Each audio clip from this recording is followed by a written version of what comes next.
Hello friends, magic kitchen by Guni में आपका welcome है। आज हम आपके साथ एक बहुत ही हेल्दी और टेस्टी से नाश्ते की रेसिपी शेयर करेंगे, जिस नाश्ते को बनाना भी आसान होगा लेकिन टेस्ट इसका बहुत ही गजब आने वाला है। और ये नाश्ता टेस्टी होने के साथ साथ हेल्दी भी बहुत ही ज़्यादा होगा। तो चलिए बिना टाइम वेस्ट किए इस नाश्ते को बनाना स्टार्ट करते हैं।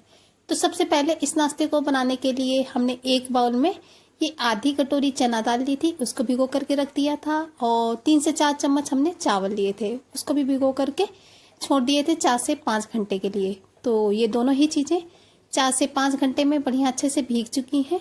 इसके बाद में हमने इसे बढ़िया 3 से 4 पानी से अच्छे से वॉश कर लिया है, ताकि ये दोनों ही चीज़ें अच्छे से साफ़ हो जाएँ। अब इसके बाद में हम लेंगे एक खाली मिक्सी का जार, और मिक्सी जार में हमें इस तरीके से चना दाल को ट्रांसफ़र कर देना है। दाल को ट्रांसफ़र करने के बाद में अब हम इसमें जो चावल को भिगो करके रखे थे, चावल भी डाल देंगे और थोड़ा सा पानी डालने के बाद में इसका हम पेस्ट बनाकर रेडी कर लेंगे। तो इस तरीके से चावल और चना दाल को हमने बढ़िया अच्छे से पीस करके रेडी कर लेना है। तो चलिए इसे पीस करके लाते हैं। तो लीजिए फ्रेंड्स, हमने चावल और दाल का बिल्कुल फाइन सा पेस्ट बना करके रेडी कर लिया है। बस इसी तरीके का हमें इसका पेस्ट चाहिए था। चलिए इस पेस्ट को हम ट्रांसफ़र कर लेते हैं एक बाउल में। तो हमारा जितना भी पेस्ट है उसको हमने इस बाउल में ट्रांसफ़र कर लिया है। तो चलिए अभी हम इस पेस्ट को रखते हैं थोड़ी देर के लिए साइड में, और आगे का प्रोसेस देखते हैं कि आगे हमें क्या करना है। तो आगे अभी हम एक स्टफिंग बनाकर रेडी करते हैं। इसके लिए एक पैन चढ़ा देंगे गैस में, और उसमें डालेंगे 2 चम्मच के करीब सरसों का तेल। और सरसों के तेल को हमें बढ़िया अच्छे से गर्म होने देना है। और जब तेल हमारा बढ़िया अच्छे से गर्म हो जाएगा, तब हमने एक प्याज लिया था जिसको कि पहले से हम बिल्कुल महीन महीन सा चॉप करके रखे थे, उसको इसमें ऐड कर देंगे और इसे लगातार चलाते हुए भूनेंगे। एक हरी मिर्च हमने ऐड की है। तीखा अपनी पसंद के अनुसार आप कम या ज़्यादा कर सकते हैं, या फिर आपके घर में बच्चे हैं तीखा नहीं खाते हैं तो आप हरी मिर्च को स्किप भी कर सकते हैं। इन दोनों ही चीज़ों को अच्छे से बढ़िया से भूनने के बाद में हम इसमें ऐड कर देंगे एक बारीक कटा हुआ टमाटर। टमाटर को भी हमें प्याज और हरी मिर्च के साथ अच्छे से मिक्स करते भून लेना है, ताकि जो टमाटर है वो भी अच्छे से मिक्स हो जाए और भुन जाए। अब इसके बाद में हम इसमें ऐड कर देंगे टेस्ट के अकॉर्डिंग नमक। तो हमने लगभग आधा चम्मच के करीब नमक ऐड किया है। आप अपने टेस्ट के अकॉर्डिंग ही नमक ऐड करें। नमक को हमें टमाटर और प्याज के साथ अच्छे से मिक्स कर लेना है। और आप देख सकते हैं कि जो हमारा टमाटर है वो अच्छे से गलने लगे हैं। तो अब मसाले ऐड कर देते हैं। मसालों में सबसे पहले डालेंगे थोड़ा सा हल्दी पाउडर, आधा चम्मच धनिया पाउडर, आधा ही चम्मच डाला है सब्जी मसाला, 1/4 चम्मच के करीब लाल मिर्च पाउडर। मसाले आप कोई और अगर डालना पसंद करते हो, जो भी आप खाना चाहते हो, वो एक्स्ट्रा मसाले आप इसमें यूज कर सकते हैं। या फिर जैसे किसी को होता है कि लाल मिर्च नहीं पसंद होती है, तो आप इसके बिना भी इसे बना सकते हैं। इन सभी अच्छे से मसालों को मिक्स करने के बाद में अब हमने लिए हैं बॉयल आलू, जिनको कि पहले से हमने बॉयल करके और छील करके रखा था। उनको इन बारीक वाले ग्रेटर से हमें इसमें ग्रेट कर देना है। तो हमने 4 मीडियम साइज़ के बॉयल आलू लिए थे, उनको हमें इस बारीक वाले ग्रेटर से इसमें ग्रेट कर देना है। तो इस तरीके से हमने अपने चारों ही आलू को ग्रेटर की सहायता से इसमें ग्रेट कर दिया है। चलिए आलू को बढ़िया अच्छे से हम इसके साथ में मिक्स कर लेते हैं, ताकि जितने भी मसाले वगैरह हैं वो आलू में अच्छे से मिक्स हो जाए और जो हमारी आलू वाली स्टफिंग है वो परफेक्ट बनकर रेडी हो। जितना अच्छे से हम इसे मिक्स करते हुए भूनेंगे, उतनी ही परफेक्ट जो हमारी स्टफिंग है वो बन करके रेडी होगी। तो इसे 2 से 3 मिनट तक हम अच्छे से भून लेंगे। और अच्छे से भूनने के बाद में अब हम इसमें ऐड कर देंगे चाट मसाला। तो हमने लगभग आधा चम्मच के करीब चाट मसाला लिया था, उसको इसमें डाल देंगे और उसे भी अच्छे से मिक्स कर लेना है। अगर आप चाट मसाला नहीं डालना चाहते हैं तो इसकी जगह आप अमचूर पाउडर या फिर नींबू के रस को भी ऐड कर सकते हैं। जो भी आपको पसंद हो वो चीज़ आप इसमें डाल सकते हैं, जिससे कि स्टफिंग जो है वो चटपटी सी बनकर रेडी हो। चाट मसाला को भी हमने अच्छे से स्टफिंग के साथ मिक्स करते हुए स्टफिंग को भून लिया है। 1 से 1.5 मिनट तक हम इसे बिल्कुल लो फ्लेम पर अच्छे से भून लेंगे, ताकि जो हमारी स्टफिंग है वो परफेक्ट बनकर रेडी हो। और लास्ट में इसमें हम ऐड कर देंगे थोड़ा सा बारीक कटा हुआ हरा धनिया पत्ती, जिससे कि इसका लुक, टेस्ट, फ्लेवर सभी ही बढ़ जाते हैं। धनिया पत्ती को अच्छे से मिक्स कर लेना है।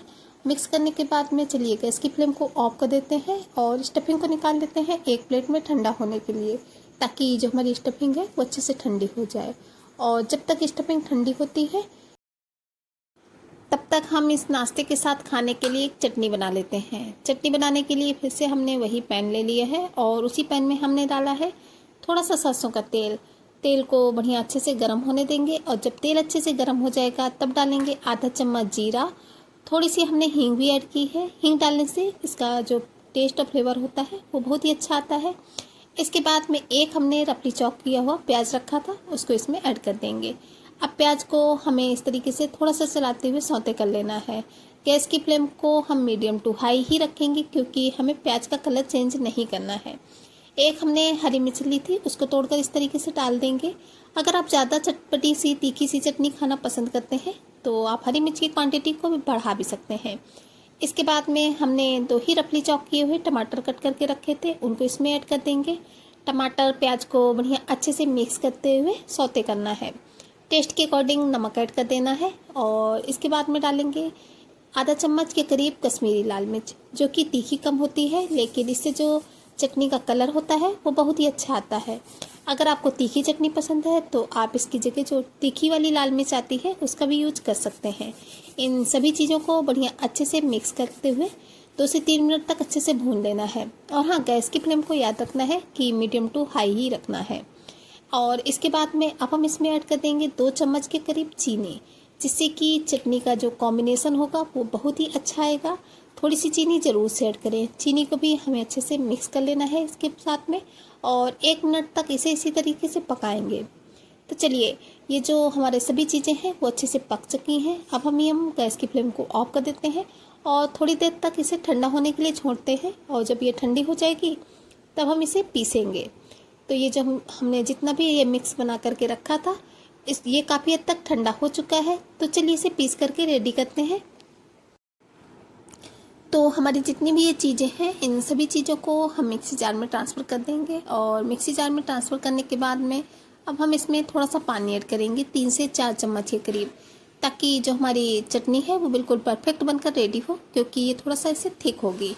पानी डालने के बाद में इसमें हम ऐड करेंगे थोड़ा सा धनिया पत्ती डंठल सहित, जिससे कि चटनी का लुक और टेस्ट सभी बहुत ज़्यादा बढ़ जाएगा। थोड़ी सी धनिया पत्ती ज़रूर से ऐड करें।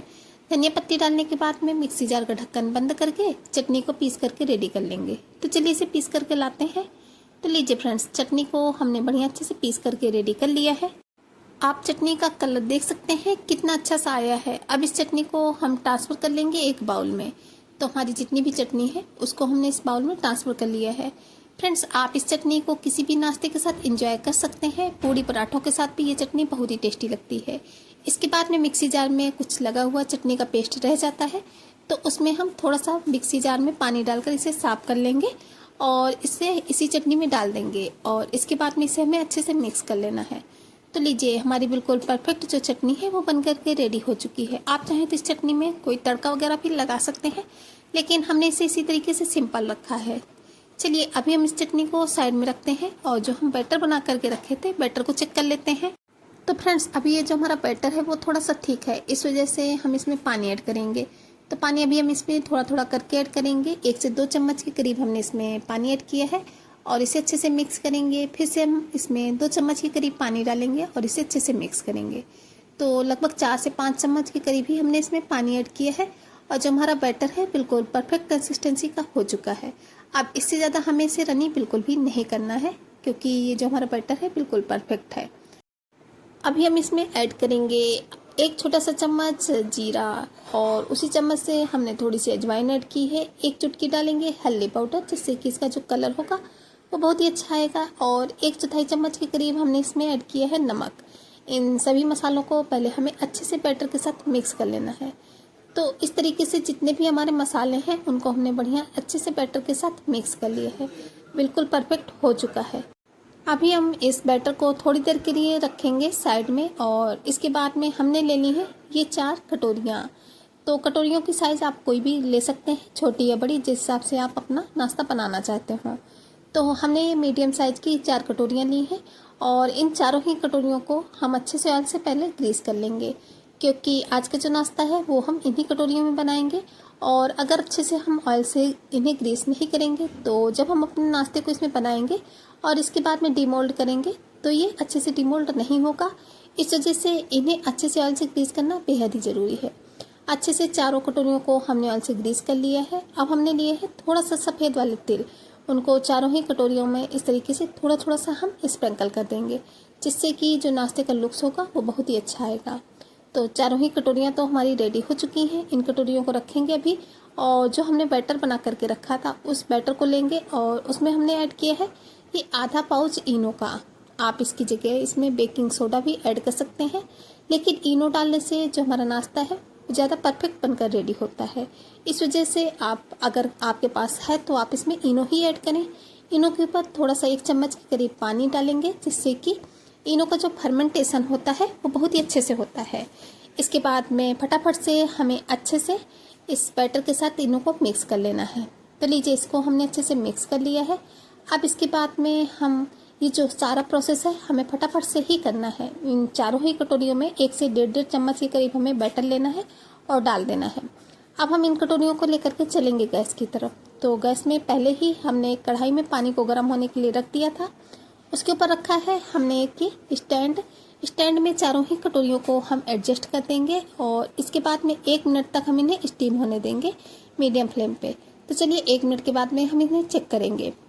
तो 1 मिनट के करीब हो चुके हैं इन्हें स्टीम होते हुए। तो जो हमने आलू वाला मसाला बना करके रखा था उसकी हमने टिक्की बना करके रखी थी। उन सभी टिक्कियों को एक एक करके हम इन चारों में ही इस तरीके से रख देंगे और चारों में ही टिक्की को रखने के बाद अब जो बचा हुआ बैटर है इस तरीके से चम्मच से हमें 1-1 चम्मच के करीब बैटर लेना है और चारों ही कटोरियों में ऊपर से इन टिक्कियों के डाल देंगे। तो थोड़ा थोड़ा करके जितना बराबर मात्रा में हम इन चारों ही कटोरियों में बैटर को डाल देंगे। तो सभी कटोरियों में हमने बराबर बराबर जो बैटर है वो डाल दिया है। चलिए अब हम इसे कवर कर देते हैं और लगभग 7 मिनट के करीब हम इन्हें मीडियम फ्लेम पे स्टीम होने देते हैं ताकि अच्छे से स्टीम हो जाए। 7 से 8 मिनट के करीब जब ये स्टीम हो जाएंगे तब हम इन्हें चेक करेंगे। तो लगभग 7 मिनट के करीब मीडियम फ्लेम पे इन्हें स्टीम होते हुए हो चुके हैं। तो चलिए एक बार इसे हम चेक कर लेते हैं। तो फ्रेंड्स, जो हमारे नाश्ते के पीसेस हैं उनको चेक करने के लिए आप कोई भी फॉग वगैरह से इसे चेक कर सकते हैं या फिर नाइफ से। तो जब हम अपने नाश्ते के पीसेस के ऊपर इस तरीके से फॉग डालकर देखेंगे तो जो हमारे फॉग है वो बिल्कुल क्लीन है। तो इसका मतलब कि जो हमारे नाश्ते के पीसेस हैं वो अच्छे से स्टीम हो चुके हैं। तो चलिए गैस की फ्लेम को ऑफ कर देते हैं और एक एक करके इन चारों ही कटोरियों को निकाल लेते हैं बाहर और इन्हें 5 मिनट के लिए ठंडा होने के लिए छोड़ते हैं ताकि अच्छे से ठंडी हो जाए। तो 5 मिनट के करीब हो चुके हैं इन कटोरियों को ठंडा होते हुए। तो चलिए अब हम इन्हें डीमोल्ड करते हैं। तो हमें एक कटोरी लेनी है और चाकू की सहायता से इसके जो किनारे हैं वो इस तरीके से हम छुटा देंगे और ऊपर से इस तरीके से हम कटोरी को थोड़ा थोड़ा सा थपथपाएंगे। तो जो हमारा नाश्ते का पीस है वो आसानी से डीमोल्ड हो जाएगा, क्योंकि हमने कटोरियों को अच्छे से ऑयल से ग्रीस करके रखा था। इस वजह से इन्हें डीमोल्ड करने में बिल्कुल भी परेशानी नहीं होती है, बहुत ही आसानी से डीमोल्ड हो जाते हैं। लेकिन हाँ, इन्हें ठंडा करके ही डीमोल्ड करें ताकि आसानी से डीमोल्ड हो जाए, क्योंकि अगर आप इन्हें डीमोल्ड करेंगे गरम गरम में तो ये टूट भी सकते हैं। इस वजह से ठंडा करना बहुत ही ज़्यादा ज़रूरी है। तो चलिए इसी तरीके से चारों ही कटोरियों के नाश्ते के पीसेस को हम डीमोल्ड कर लेते हैं। तो लीजिए, चारों ही पीसेस जो हैं वो अच्छे से डीमोल्ड हो चुके हैं। आप देख सकते हैं कि जो नाश्ते का लुक्स है वो कितना यम्मी सा आया है। अभी हम इन्हें रखेंगे थोड़ा सा साइड में और अब हमने एक तड़का पैन लिया है और उसमें हमने थोड़ा सा सरसों के तेल को गर्म कर लिया है। तेल जब अच्छे से गर्म हो जाएगा तब हम इसमें डालेंगे थोड़ा सा जीरा, थोड़ा सा हमने सफ़ेद वाला तिल डाला है और आधा चम्मच के करीब राई डालेंगे।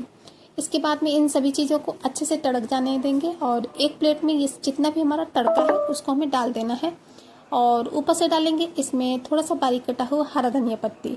पूरी ही प्लेट के ऊपर हम अच्छे से तड़के को फैला देंगे। अब इसके बाद में जो हम नाश्ते के पीसेस को अच्छे से स्टीम करके रखे थे, एक एक पीस लेना है और इस तड़के में हम इस तरीके से प्लेट में करते जाएंगे ताकि जितना भी तड़का है वो हमारे पीसेस के ऊपर अच्छे से लग जाए। तो सभी पीसेस को हमें अच्छे से तड़के के ऊपर उलट पुलट करते हुए कर लेना है ताकि उसमें जितने भी ये मसाले हैं वो लग जाए और टेस्ट अच्छा सा आ जाए। तो इस तरीके से चारों ही पीसेस को चलिए रेडी कर लेते हैं। तो चारों ही पीसेस को इसी तरीके से हमने तड़के के साथ बढ़िया अच्छे से एडजस्ट कर लिया है। चलिए अब बारी आती है इसकी प्लेटिंग करने की। तो हमने इसे सर्व किया है उसी चटनी के साथ जो चटनी हम बना करके रखे थे। इस चटनी के साथ ये जो नाश्ता है वो बहुत ही टेस्टी लगता है। तो फ्रेंड्स, आप हमें ये बताना बिल्कुल भी नहीं भूलिएगा कि आप हमारे ये नाश्ते की वीडियोज कहाँ से देख रहे हैं, क्योंकि आप लोगों के एक कमेंट से बहुत ही ज़्यादा मोटिवेशन मिलता है आप लोगों के लिए इसी तरीके से नई नई रेसिपी की वीडियोज लाने के लिए। और हमें भी पता चलता है कि हमारी जो रेसिपी है वो कहाँ कहाँ से देखी जाती है, आप लोग हमें कहाँ कहाँ से पसंद करते हैं। और हाँ फ्रेंड्स, अगर चैनल पर नए हैं तो चैनल को सब्सक्राइब करना बिल्कुल भी नहीं भूलिएगा, बेल आइकन के साथ में। वीडियो पसंद आई हो तो प्लीज़ वीडियो को एक छोटा सा लाइक ज़रूर करें, ज़्यादा से ज़्यादा फैमिली फ्रेंड्स के साथ शेयर भी करें। तो फिर चलिए फ्रेंड्स, चलते हैं, मिलेंगे किसी नए वीडियो में इसी तरीके की किसी नई यूनिक सी रेसिपी के साथ। तब तक के लिए bye bye. Thanks for watching my video.